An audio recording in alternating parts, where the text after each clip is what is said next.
to me, and I genuinely believe that 70% of success is meditate, work on your past traumas, don't drink alcohol as we're having some whiskey, but like, don't drink alcohol, don't smoke pot. I don't care how creative you are, and if you're someone who does well on weed, I don't give a shit. No, no, you're not. And the other one, get 9 hours of sleep a day. Like if you just do those things, like bro, I know this sounds ridiculous, but you're honestly, and you do it consistently, you're honestly 70% of the way there. And all you need is some sort of vehicle, right? All you need is some sort of like here's the thing, I'm really not the hardest working. I mean, I will say like, especially, from 2014 to like 2018, I was a machine, right?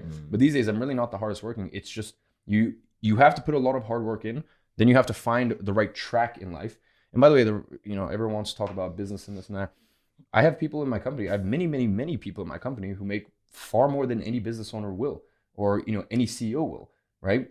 These are people who make hundreds of thousands a year because the right track could just be aligning with the right company and every year showing more and more value. So it doesn't necessarily need, not everyone needs to, do what I did and drop out of school and build a business, but just aligning on the right track. Because you could have someone who's incredible, but they're part of a company where there is no room for growth. And, the organization is very archaic and they don't see the value this person is providing.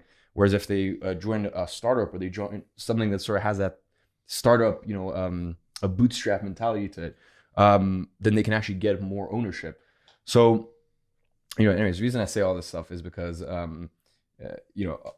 I would love to, my message, I'd love to, on the forefront, just be like, yeah, all you do is just meditate and, do some trauma release work and all, but people don't care about that. People care about like, people care about like all the fancy stuff around and like all the wealth and the money and the blah, blah, and the wealth, money, the girls, like all this stuff is the stuff that's actually like, just gets so old so quick, and it's not the fun stuff, or the fulfilling stuff. But yeah, I guess that's what people want to see.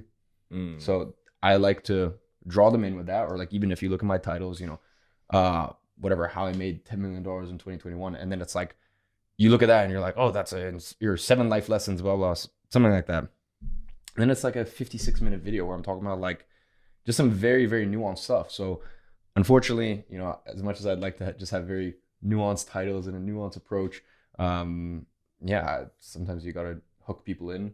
And, probably even if people look at some of your titles on YouTube, right? It's very abrasive even, right? Like, obviously, dude, I adore your content, but like, someone might look at it and be like, just very repulsed by it. But then you listen to it and you're like, okay, there's a real message coming across here. So yeah, I mean, as I said, I don't blame you if I was in your situation, I'd be like, this guy looks like such a twat, man. So